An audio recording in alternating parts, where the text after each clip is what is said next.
नमस्कार दोस्तों, स्वागत है आपका एक ऐसे वीडियो में जो आपके यूपीएससी प्रीलिम्स 2024 की तैयारी को एक नई दिशा देगा।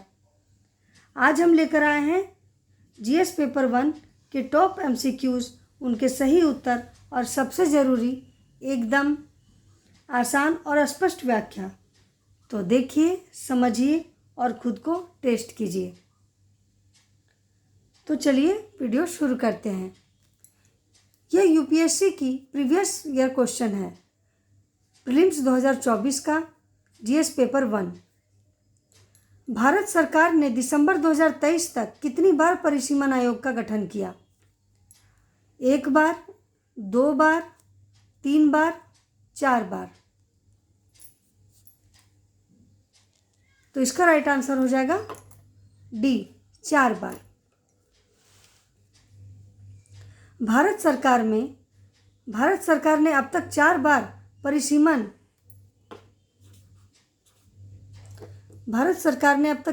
परिसीमन आयोग का गठन किया गया है। 1952 में, 1963 में, 1973 में और 2002 में। प्रत्येक आयोग का गठन परिसीमन अधिनियम के तहत किया गया था, जिसका उद्देश्य निर्वाचन क्षेत्रों की सीमाओं का पुनर्निर्धारण करना था।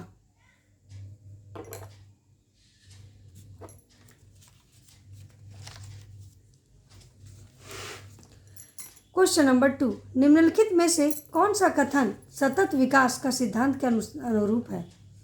निम्नलिखित में से कौन सा कथन सतत विकास के सिद्धांत के अनुरूप है? ए, वर्तमान पीढ़ी की आवश्यकताओं की पूर्ति इस प्रकार करना कि भविष्य की पीढ़ियों की आवश्यकताओं से समझौता ना हो। बी, प्राकृतिक संसाधनों का अधिकतम दोहन करना। सी, औद्योगिक विकास को प्राथमिकता देना। डी, केवल आर्थिक विकास पर ध्यान केंद्रित करना। तो इसका राइट आंसर हो जाएगा ए, वर्तमान पीढ़ी की आवश्यकताओं की पूर्ति इस प्रकार करना कि भविष्य की पीढ़ियों की आवश्यकताओं से समझौता ना हो। सतत विकास का अर्थ क्या है? सतत विकास का अर्थ है ऐसा विकास जो वर्तमान पीढ़ी की आवश्यकताओं को पूरा करते हुए भविष्य की पीढ़ियों की आवश्यकताओं को भी ध्यान में रखे। यह पर्यावरणीय संरक्षण, सामाजिक समानता और आर्थिक विकास के बीच संतुलन स्थापित करने पर बल देता है।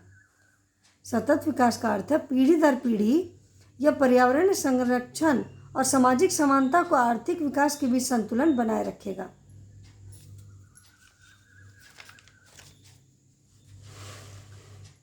क्वेश्चन नंबर 4, ब्लू इकोनॉमी का मुख्य उद्देश्य क्या है? ब्लू इकोनॉमी का मुख्य उद्देश्य क्या है?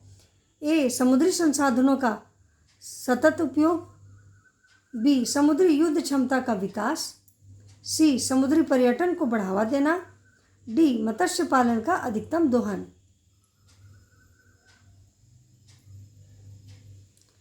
तो इसका राइट आंसर हो जाएगा ए, समुद्री संसाधनों का सतत उपयोग करना। समुद्री संसाधनों का सतत उपयोग करना। ब्लू इकोनॉमी का उद्देश्य समुद्री उपयोग करना है, जिससे आर्थिक विकास, आजीविका और समुद्री पारिस्थितिकी तंत्र का संरक्षण सुनिश्चित किया जा सके। ब्लू इकोनॉमी का उद्देश्य यह है कि समुद्र में जो भी हम लोग उपयोग कर रहे हैं उसका विकास हो, आजीविका और समुद्री पारिस्थितिकी के तंत्र का संरक्षण को सुरक्षित रखा जा सके और उसे सुनिश्चित किया जा सके। क्वेश्चन नंबर 4, क्योटो प्रोटोकॉल किससे संबंधित है? क्योटो प्रोटोकॉल किससे संबंधित है?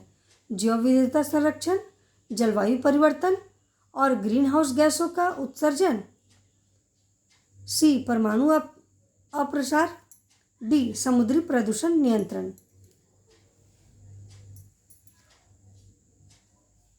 तो इसका राइट आंसर हो जाएगा बी, जलवायु परिवर्तन और ग्रीन हाउस गैसों का उत्सर्जन।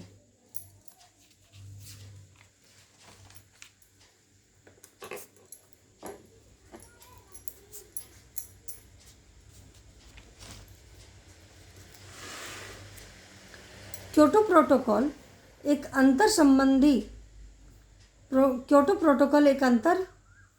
राष्ट्रीय संधि है जो औद्योगिक देशों को ग्रीन हाउस गैसों के उत्सर्जन को कम करने के लिए बाध्य करती है।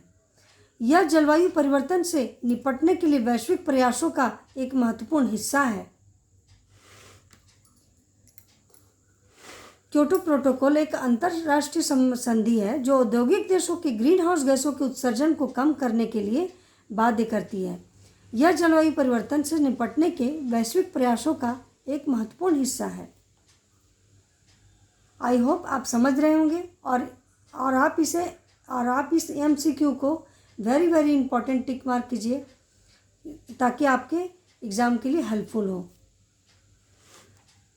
निम्नलिखित में से कौन सा कथन भारतीय संविधान के मौलिक अधिकारों से संबंधित है? A. मौलिक अधिकार केवल नागरिकों को प्राप्त है। B. मौलिक अधिकार न्यायालय द्वारा परिवर्तनीय नहीं है। C. मौलिक अधिकारों का उल्लंघन होने पर व्यक्ति सर्वोच्च न्यायालय में याचिका दायर कर सकता है। D. मौलिक अधिकार केवल केंद्र सरकार द्वारा संरक्षित है।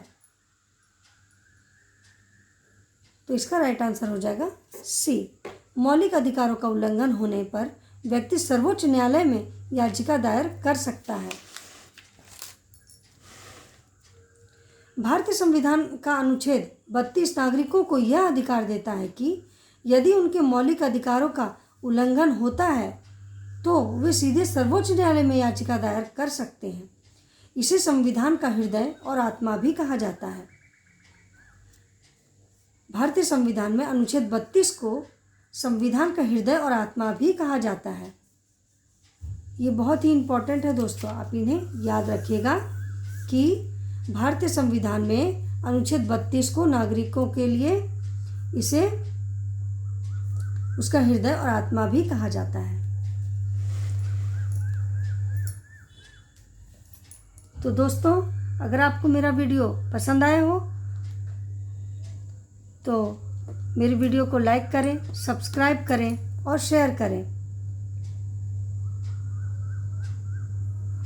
अगर आप IAS बनने का सपना देख रहे हैं तो वीडियो के लिए आप कमेंट में बताएं कि मैं आगे और आपके लिए कौन से MCQs लाऊं।